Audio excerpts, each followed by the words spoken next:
Michelle Cardin, Officer Michelle Cardin. She did our last program for us. Thank you, Michelle. Welcome. Michelle has been a LaPointe police officer since 2008, almost 6 years, and previously attended Plymouth State University, bachelor's degree, studying criminal justice, psychology, and business administration. Good all-around girl. Nice job. She is specializing in teaching the DARE program in the elementary and middle schools here in Laconia. And it's a program designed to keep kids off drugs. She's also a patrol officer, and she has investigated any crimes and incidents of suspicious activity pertaining to this evening's topic. So let's give Michelle a warm welcome.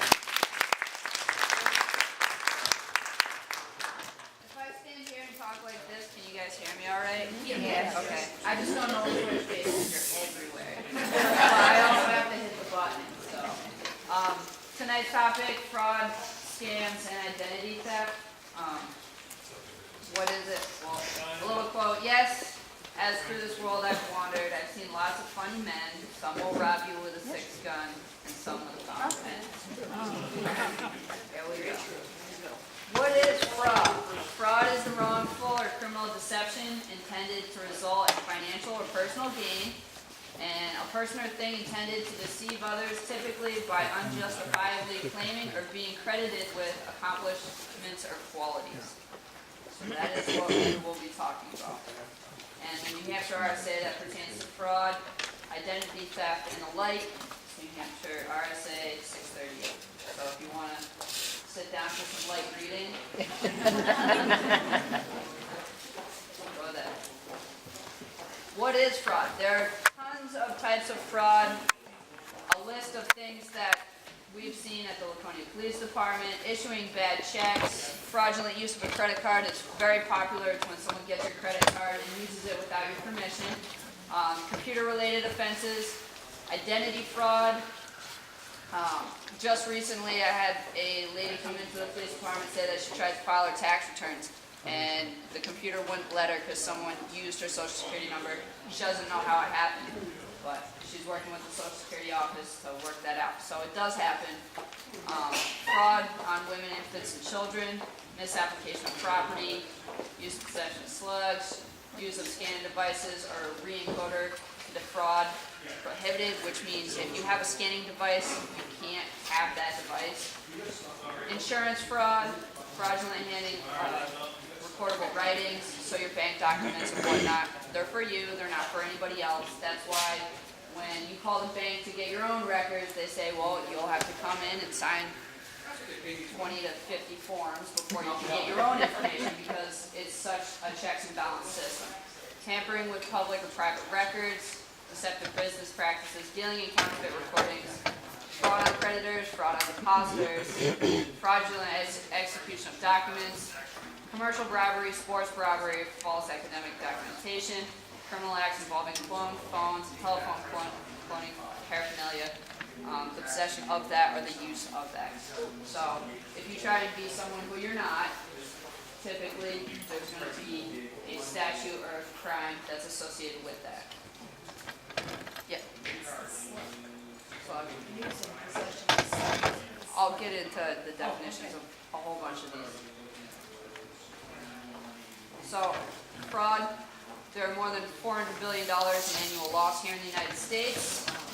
Men are 4 times more likely to be involved in occupational fraud. That means that they're trying to fraud their businesses. They're not the victim, they are the perpetrator or the suspect. Married employees are involved in the greatest number of cases. So, a lot of times it's that groupthink mentality. If we do it together, we'll never get caught. Wrong. You will get caught. You can be charged as an accomplice or a conspirator. Postgraduate degree holders, 5 times more likely to be involved. First graduate or less. So the smarter you are, the more you think you can get away with. And 60-year-old or older are 28 times more likely than 25 years old or younger. So the older you are, the more experienced in life you are, the more loopholes you think you've seen and can benefit off of. Why does it happen? The expectations of responsibility. So as we get older, we take on more and more responsibilities in our life. That means we have more and more opportunities to make right by those situations. And fraud is one way to do that, although it is illegal. Expectations of financial status. We all want to be successful, right? Educated. We have access to knowledge, security, etc. And older age financial stress, higher tier positions. As you go on in life, you might not be in the place where you thought you'd be by a certain age. I think that happens throughout life. But the older you get, you realize that you don't have as much time as you may have before, so that puts pressure on you to try and get more money. And that is what people who do frauds are looking for. I'm going to start a movie just for a couple minutes. It's from this movie Identity Thief. If you really want to be educated on this topic, a really good comedy movie. I mean, my mom laughed, and she's a pretty tough critic. Is this movie Identity Thief with Melissa McCarthy, who's in Bridesmaids and The Heat, and Jason Bateman. So, let's see if I can get this going.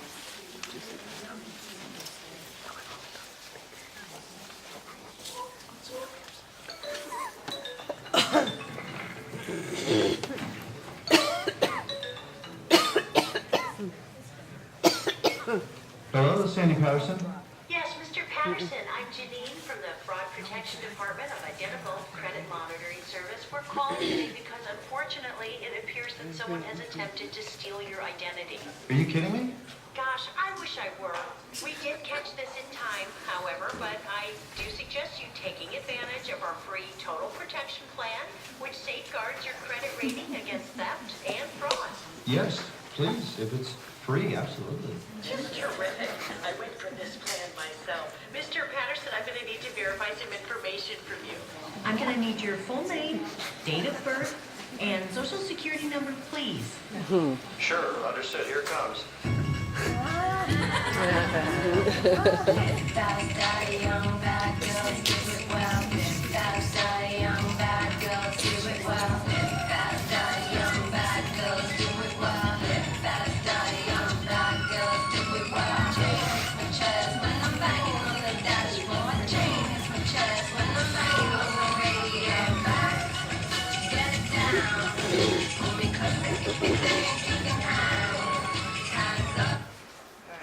So that's just an example of how easy it is for some people to actually get your information.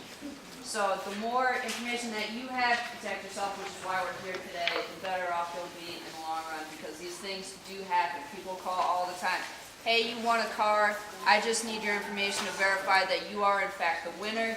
Or hey, you won vacation. If you send $500, we'll send you $40,000.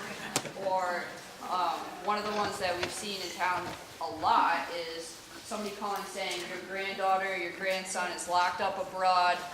Go to your nearest money market, or what is it, the credit union or whatever, Western Union, and send us $2,000, and no one will mention anything. Your granddaughter, your grandson will be free. You have 20 minutes to do this. So what do grandparents do? We love our grandchildren. We buzz right down and send that money, and then we ask questions. But unfortunately, that happens here in Laconia a lot. and it's hard to backtrack. It's hard to get that stuff back. So you guys are more educated than the last group, just having known that. So if someone calls, take that minute, try and call your granddaughter, your grandson, or their parents, and just ask. That way, if they are in trouble, well, they're not going to be in that much more trouble if you make their parents aware, and you might save yourself a lot of trouble and aggravation and money. Can I just add one comment? Sure, Gracie. It's not just on the personal level. It can happen to business owners as well. I got one a few years ago at work from one of our service providers telling me that he was lost and had no money, and he was in London, and so on and so forth. So it's personal and it's work as well. So if you're in a business, you're still susceptible to getting emails like that. Yep. And the calls oftentimes can't be traced. Yes. So if you call that number back, you'll never be able to talk to a person again, which is where the scary part comes in. You know, is it legit? Is it not legit? What do I do now? If there's ever any question, call the police department. We'll figure it out for you. There's a lot of us, and we have resources beyond what you guys may have. So give us a call, let us know what's going on, and we can make a determination too. Some common scams and schemes: automotive repair, you know, money up front, Craigslist, that sort of thing. If you're looking to repair your car, come to Erwin. Yes. But if you're looking to repair your car on Craigslist and it's not a licensed, insured mechanic, think twice. That's with anything, your appliances in your house and whatever needs repairing. Vacation certificates, oftentimes they're not real, so either shred them, throw them out if you're getting them in the mail. Bank examiner, water treatment, anything. You can fraud anyone with anything, and that's sort of the point. So if it doesn't look right, if it doesn't sound right, it's probably not right. You know, those credit cards that you get in the mail, I get like a dozen every month. Shred them up. They're not real. As soon as you activate them, you're giving your information to somebody else. Reshipping scheme. So you'll get something in the mail, it won't belong to you, you send it back, they send you something more, you send it back, and eventually they're going to have your address, your return address, and if they ask for information as part of the reshipping, they'll have that as well. Use of stolen credit cards to max out. I myself, this past spring, caught my credit card being used without my permission by someone in Illinois, and then it was in a whole bunch of different places, but I caught it that day and notified my bank, so it wasn't a problem. But it does happen. So I'll show you some ways in a couple minutes how to keep your eyes out on certain things, but the earlier that you see frauds happening, the better you can protect yourself. Mortgage fraud, pay a small fee to have a company hold your papers. Go through a bank, stick with that bank. Go through a company and stick with that company. If another company tries to come in to help you out, ask your mortgage company if it's real. They know what's real, they know what's not real. They're going to be the best to guide you. Some techniques: threatening the life of the victim. If you don't do this, you'll die, or will hurt somebody like a family member, or your family member is locked up, they're going to be treated poorly. Encourage the victims not to tell anyone. This is a private deal between you and I. You know, no one else is going to get such a great deal. You're the only one I'm working with today. Rapport, love. So sometimes certain fraud or scam artists might actually meet you and greet you on a personal level, become part of your life before they take all your money. Repeated phone calls or letters. Ghost router computer programs, get a lot of emails, you don't know where they're coming from, you don't know the source, and dummy email accounts, sort of the same thing. If you try and trace that email, you'll never be able to trace it back, sort of like those phone calls that you get once you call them back, there's no one there. And track phones. So they're throwaway phones, you can get them at Walmart, they cost $45. $45 might be worth it to someone if they're getting thousands of dollars from you just by making a phone call, like we saw in that little skit from the movie Identity Thief. You cannot completely prevent yourself from becoming a victim of some sort of identity theft. There are, however, some fairly easy ways to prevent yourself from being an easy mark. Like I said, I'm a police officer. I do all the right things. You don't want to mess with my money. Hold it near and dear to my heart. I work hard for it, but you know, even I had a problem last fall. So the easier that you can identify some of these frauds, the easier it will be to clean it up afterwards. Ways to combat identity fraud: opt-out screen.com. Captain said that he uses this and he doesn't get as much mail, those credit cards. Post office boxes, if you don't live in a good neighborhood or you don't trust your neighbors Get a PO box. So the safest thing in the world. They might cost $100, $50 a year, but it might save you thousands in the long run. You don't have some little kid running around with credit cards in your name. Shred your junk mail. A lot of times junk mail has your personal information to some degree on it. So shred it. And check your bank statements and your credit report. I know I'm obsessed with checking my bank account. I check it on a weekly basis. That way, if there's something wrong, I at least know it's within a week. And you guys know how much you make, and you know where you're going and spending things. If you have kids that have a credit card, like my brother was so fortunate to have my mom's credit card, I don't know how he did it. Every now and then there'd be that talk, Robert, where were you? But you guys know what you're spending money on, so if something doesn't look right, it's probably not right. Have your bank research it, or you can research it yourself. Never, ever give personal information out over the phone. Your bank is never going to call you to report a problem without having it taken care of in-house. So if there is a problem with some sort of bank-related issue, they'll have you come in to do the paperwork. They're not going to have you give your personal information out over the phone. So don't fall for it if someone asks for it. Ask for that information. Annualcreditreport.com is another website. And the 3 credit reporting bureaus, Equifax, Experian, and TransUnion.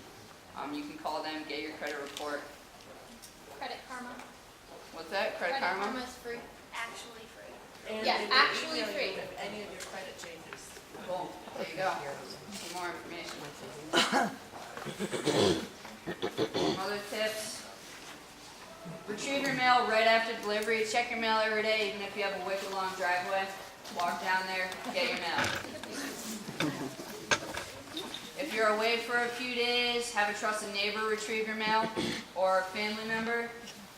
Stop your mail at the post office for the time being. At the Laconia Police Department, we do house checks. They are free of charge, so if you're gone for any extended period of time or even short term, you can come and we can go and walk around your house. Background 131. Rattle your doors, make sure your windows are locked, and if there is mail, we usually don't touch the mail, so that is up to you. Lock and secure your personal documents away. If you have a safe in the house, put it in the safe. If you don't have a safe, but you have a filing cabinet, tuck them away so that they're not easily accessible. The first drawer in the house should not have all your personal documents. The one next to your silverware shouldn't have all your personal documents. Because those are where thieves go. If your house were ever be broken into, they open all the easy drawers. They're not going to, look in inconspicuous places because they want to get in, get out as quick as they can. Do not trust anyone with your account numbers or your PIN numbers. If you have a boyfriend and you just met the guy, don't send him out on errands with your debit card and your PIN number. Because when you break up with him, he's going to remember that PIN number, and there's nothing that says that he can't come into your house and take your debit card because he knows where it is. Because you dated him for 2 days. Don't trust your husband with that information either. And for you husbands, you're innocent, always. Anything wrong, ever. And if it's too good to be true, simply put, it is. If someone calls you and says you won $4,000, come on. You didn't win $4,000. Sorry to rain on your parade, but it didn't happen. So hang up the phone. Don't give them any of your information. If you get a check in the mail, you won $1 million. I'm sorry to say you didn't win $1 million, so don't send your $500 fee to get your $1 million. It's not real. And research business and companies. So if you're getting letters about a mortgage or about a money account of some sort from a company you have never heard of, it could be fake. Do your research before investing in them. If you're really not sure, ask a friend if they've ever heard of it. If your friend's never heard of it, probably not a good investment. Ask your bank. Your bank knows where money comes from and goes to typically. They're super knowledgeable about what's out there and a great resource for you. Bank-related fraud. Some types are money laundering, bad checks, ATM fraud, ATM card traps. This is an ATM card trap. So this is an older style ATM machine. They're a little bit more digital now, but it doesn't mean that they're any different. What this does is it's a piece that goes over the part where you slide in your card, and as you slide in your card, it's reading and taking your information. You can still use the ATM. Sometimes it jams the ATM, and that's kind of a telltale sign. When the ATM doesn't work, you should call your bank immediately, let them know that there's something wrong. But it takes your information. So be wary of the ATM that you're using. If you're out of state, if you're out of town, even if you're in town, you should know what an ATM looks like. If there's any rattling pieces, it's usually a sign. Skimming and card traps, some of them can be as big as a light or as small as a lighter. A lot of times this is seen in like the restaurant industry. There's not really much you can do to prevent this sort of thing. I'm just making you aware that it's out there. You know, the bartender will take your card or the waitress will take your card, and before she scans it into their computer, she'll scan it through her card machine, and now she's got your credit card information to go and reprint cards like we saw in the movie. So this is just another reason why you should check your bank statements often. Combating bank-related fraud, check your bank statements, report suspicious activity to your bank immediately. A lot of times, we work really closely with the banks here in town. If you report it to your bank, they more oftentimes do not tell you to report it to the police department so that we can do our own investigation. A lot of times it's going to be someone that you know. Sometimes it's not, but I've had several cases where it's an ex-boyfriend, a friend who stayed over the house, your kids' friends that are staying over the house, and it's a crime of opportunity. They know it's really easy to swipe that credit card because a lot of times their debit card with their PIN number also doubles as a credit card. You know, you sign your friend's name, whoever's on the card, and do a little scribble. A lot of clerks don't check that stuff. So you got to do your due diligence and check your accounts. Check your ATM machine before withdrawing money. Like I said, if it's not working, if there's rattling pieces, pick a different ATM machine. Let your bank know that something doesn't seem right. Cover and stand in front of your PIN pad. When you're at Walgreens or wherever you are in town, a lot of times they have the PIN pad that kind of encloses. So, you know, the companies are doing a better job to help you. But also, if you stand directly in front of that PIN pad, the person behind you can't see what you're typing in. So that way, if you're leaving your card on the table and they can see your number, they're not on their cell phone behind you writing down the numbers, looking over your shoulder, writing down your PIN number so that they can go and use it online. It's easy enough to do. So protect yourself, stand over the PIN pad so no one else can see. Don't write down your PIN numbers and your passwords. When I was like 16, I used to always put my PIN number on the back of my card. My mom yelled at me, I got a new card, I never did it again. I said, why not? I'm going to forget it. Well, because it's easy enough if you lose your card, if the PIN number is written nearby, someone's going to try it. Shred your bank statements and your sensitive material. It's got your name, your birthday, it's got your social security number. Make sure it's in little pieces and separate from one another so that no one can put those pieces together. If you get a new credit card, cut on an angle, don't cut in squares. That way it's harder to put that card back together, harder to put the strip back together. And don't save your bank's websites or login on your phone or your favorites. I don't know how many of you have smartphones here, but I have a smartphone, I have everything on my favorites, everything that I go to often, because it's only a click and it's for convenience. Don't put your bank on your favorites, because then if someone gets your phone and can get into your phone, they know what your name is, they know some of your contacts, so as references for credit cards and whatnot, and they know what bank you use. A lot of times by default, your websites will save your passwords, so just don't put it on your favorites. You don't have to worry about anyone getting that information. Purses.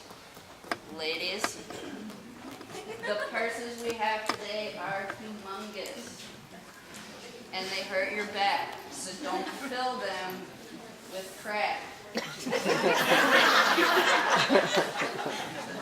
I'm sure if you guys dug in your purses right now, you could find anything and everything you could ever possibly want, but when you're looking for that one thing that you absolutely need, it's not going to be in your purse, right? Part of being a lady. Don't carry your checkbook unless you need to. Okay, so if you're oftentimes writing checks instead of using your bank cards, your debit card, or your credit card, leave your checkbook at home. If your checkbook is for bills, you're going to typically pay your bills at home, so leave that checkbook behind. It's one less thing that you have to lose, and it's one less thing that can be stolen from you if someone breaks into your car and steals your purse. Place your purse, your wallet, and your sensitive materials in your vehicle out of sight. Don't leave it on the passenger seat. Don't leave it on the shifter. Don't leave it on the back seat. Put it under the seat if you're going anywhere or in an inconspicuous place. In your trunk, yep, trunks are hard to get into. And again, that's just trying to prevent that crime of opportunity. If a purse is laying on the front seat, someone that really is hard up on money, they're going to smash your window and take your purse. They don't care. If your car is open, well, they're going to open the door and get that purse. But if they can't see your purse, odds are they're not going to want to get in your car. As bad. Keep track of the cards you carry. One of my roommates, I had 5 roommates in college, she had like 25 credit cards. I don't know why, I don't know what her credit was like, but I know I would never be able to have 25 credit cards and be able to stand here and rattle them all off to you. Maybe she was better at her stuff than me, I don't know. I have 1 credit card, and I have